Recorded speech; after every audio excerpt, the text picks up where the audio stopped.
Assalamualaikum warahmatullahi wabarakatuh. Perkenalkan, nama saya Muhammad Riansyah, NPM 1970065161334, jurusan Sistem Informasi. Di sini saya akan menjawab soal UTS Pengembangan Sistem Informasi yang ada 5 soal. Yang pertama, lanjut aja nih. Yang pertama, jelaskan perbedaan karakteristik sistem informasi dan klasifikasi sistem informasi. Karakteristik sistem informasi adalah yang mempunyai batas sistem, lingkungan sistem, penghubung, masukan, keluaran, dan sasaran. Suatu sistem dapat dikatakan sebagai sistem yang baik apabila memiliki karakteristik tertentu. Bahwa di karakteristik sistem ini dapat dibagi menjadi 8 bagian, yaitu pertama, komponen, kedua, boundary atau batasan sistem, ketiga, environment atau lingkungan luar sistem, keempat, interface atau penghubung sistem, 5, input, masukan, 6, output atau keluaran, 7, proses atau pengolahan sistem, 8, objective and goal atau sasaran dan tujuan sistem. Yang kedua itu ada klasifikasi sistem informasi, adalah suatu bentuk kesatuan antara satu komponen dengan satu komponen lainnya, karena tujuan dari sistem tersebut memiliki akhir tujuan yang berbeda untuk setiap perkara atau kasus yang terjadi dalam setiap sistem tersebut, sehingga sistem tersebut dapat diklasifikasikan menjadi beberapa sistem, yaitu yang pertama ada sistem abstrak dan sistem fisik. Yang kedua ada sistem deterministik dan sistem probabilistik. Yang ketiga ada sistem terbuka dan sistem tertutup. Yang keempat ada sistem alamiah dan sistem buatan. Yang kelima ada sistem sederhana dan sistem kompleks. Lanjut ke soal nomor 2. Siapa saja yang termasuk tim pengembang dan apa saja tugasnya? Saya jawab, di sini saya mengambil tim pengembang perusahaan yang sudah terstruktur atau mapan dan tim pengembang proyek yang kecil dan sederhana. Yang pertama itu, tim pengembang pertama itu saya mengambil perusahaan yang sudah terstruktur, yaitu udah ada yang pertama project coordinator yang bertanggung jawab agar tim dapat bekerja secara harmonis dan optimal, serta mengkontrol agar pelaksanaannya sesuai planning. Yang kedua, sistem analis dan desain yang memberikan ide, solusi, dan mendesain sistem baru. Yang ketiga ada programmer yang membuat program berdasarkan rancangan berdasarkan sistem analisnya. Yang keempat itu ada network designer yang bertanggung jawab terhadap desain jaringan seperti LAN, MAN, dan WAN. Yang kelima ada technical, personil yang menetapkan konfigurasi hardware yang tepat agar dapat bekerja secara optimal. Yang keenam ada database administrator yang bertanggung jawab terhadap suatu sistem database, mencakup pola struktur data, integritas data, memberi hak akses kepada user, backup, recovery, dan mengoptimalkan performa database-nya. Yang ketujuh ada documenter yang membuat dokumentasi sistem, mencakup buku operasional, aplikasi teknis, dan sistemnya. Yang kedelapan ada software tester yang menjamin bahwa program aplikasi yang dibuat programmer sesuai spesifikasinya.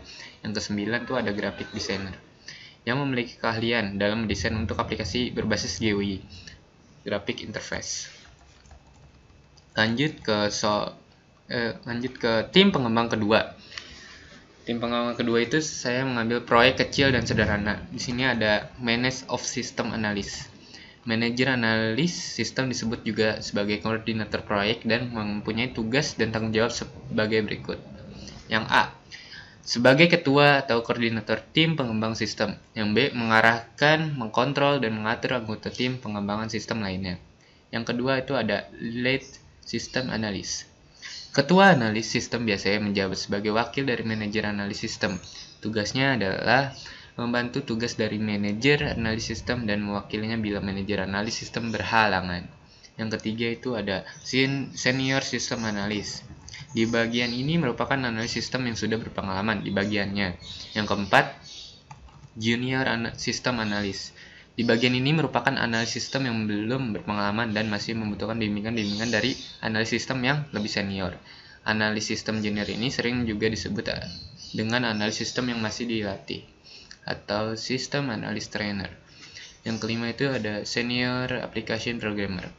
Di bagian ini merupakan program komputer yang sudah berpengalaman dengan tugas merancang spesifikasinya dari program aplikasi dan mengkoordinasi kerja dari pemrogram lainnya. Pemrogram aplikasi senior kadang-kadang juga disebut dengan pemrogram atau analis. Yang keenam itu ada junior application program. Di bagian ini merupakan pemrograman komputer yang belum berpengalaman dan masih bawa bimbingan langsung dari pemrogram yang lebih senior. Programmer aplikasi junior biasanya hanya dilibatkan pada pembuatan modul-modul program yang sederhana. Pemrograman aplikasi junior ini sering juga disebut dengan pemrograman aplikasi yang masih dilatih, application programmer trainer.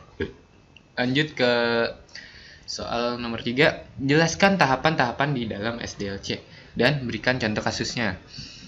Jadi di sini tahapan SDLC itu terbagi menjadi 6, yaitu ada perancangan sistem atau planning, lebih menekankan pada aspek studi kelayakan pengembangan sistem atau feasibility study.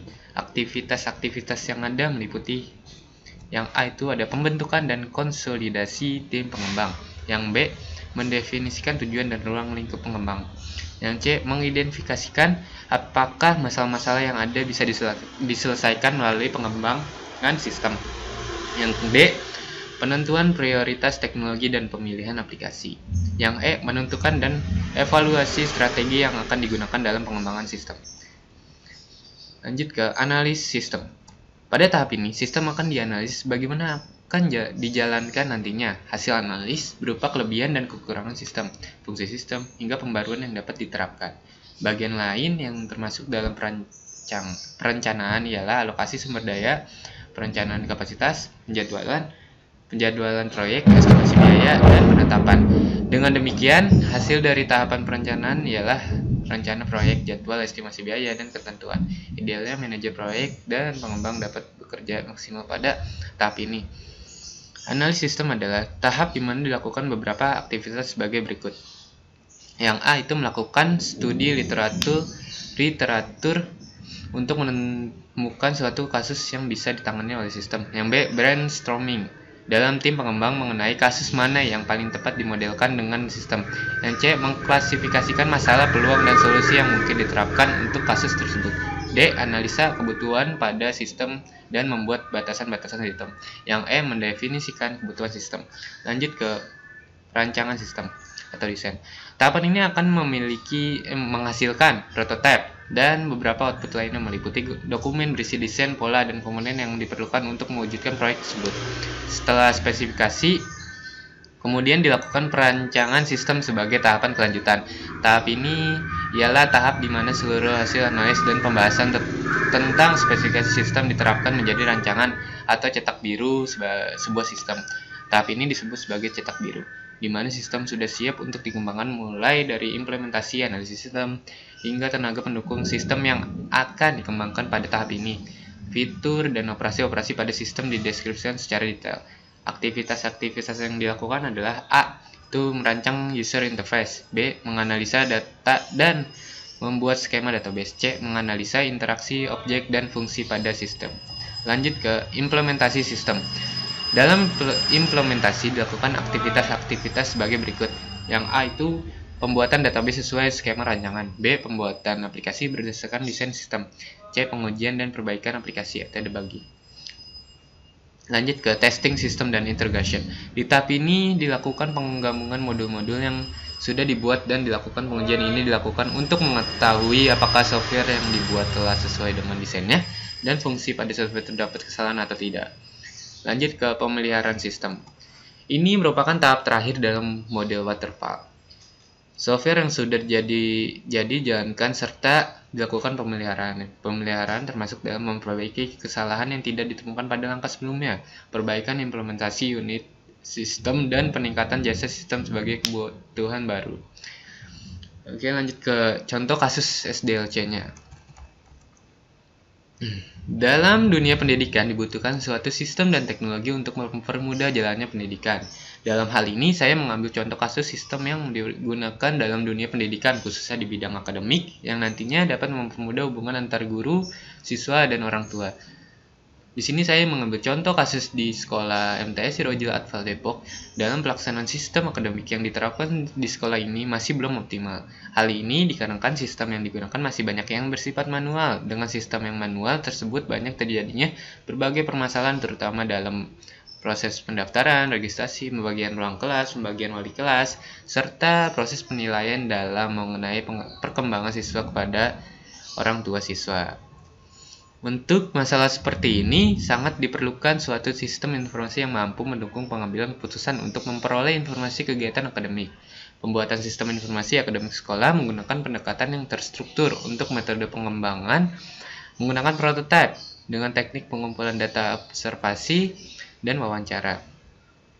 Dan alat yang digunakan dalam merancang sistem yaitu flow map, diagram, konteks, dan DFD.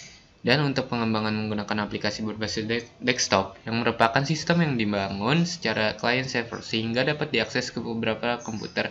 Dan sistem yang telah dibangun diharapkan dapat mengatasi sebagian permasalahan yang ada dengan melakukan validasi kelengkapan data registrasi dan nilai siswa, pembagian kelas, serta penilaian.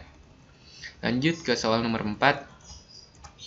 Jelaskan perbedaan faktor kelayakan dan faktor strategi. Di faktor kelayakan itu ada TELOS. TELOS itu kepanjangannya dari Technical, Economis, Legal, Operational, Schedule. Meliputi teknikal itu menunjukkan apakah sistem yang diusulkan dapat dikembangkan dengan teknologi yang ada atau dengan teknologi yang baru. Ekonomik menunjukkan apakah dana yang memadai tersedia untuk mendukung biaya dari sistem yang diusulkan. Legal menunjukkan apakah ada konflik antara sistem yang sedang direncanakan tersebut dengan hukum yang ada. Operasional menunjukkan apakah produser dan keterampilan personalia yang ada cukup untuk mengoperasikan sistem yang diusulkan atau apakah prosedur dan keterampilan tambahan akan diberikan. Schedule sistem yang diusulkan harus berlaku dalam suatu kerangka waktu yang logis.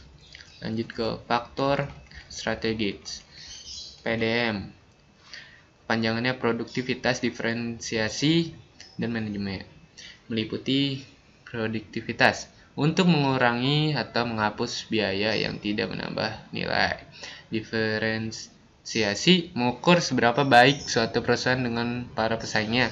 Bisa dicapai melalui peningkatan kualitas, keanekaragaman, penanganan khusus, pelayanan cepat, biaya rendah, dan sebagainya. Manajemen menunjukkan seberapa baik sistem informasi dalam menyediakan informasi untuk membangun para manajer dalam perencanaan, pengendalian, dan pengambilan keputusan. Lanjut ke soal nomor 5. Jelaskan tahapan analisis sistem.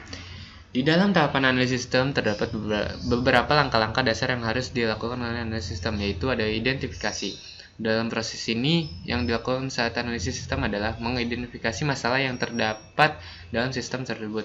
Ada beberapa hal yang harus diidentifikasi, yaitu seperti penyebab masalahnya dan keputusan yang diambil. Yang kedua, memahami cara kerja dari sistem yang sudah berjalan. Analisis sistem dapat memahami cara kerja dari sistem yang sudah berjalan dengan melakukan studi kelayakan pada sistem tersebut. Yang ketiga itu ada analisis. Dalam tahap ini mulai dilakukan analisis terhadap sistem yang sudah diidentifikasi dan dipahami. Pada umumnya ada dua hal yang dianalisis, yaitu kelemahan sistem dan mencari informasi yang dibutuhkan oleh pengguna.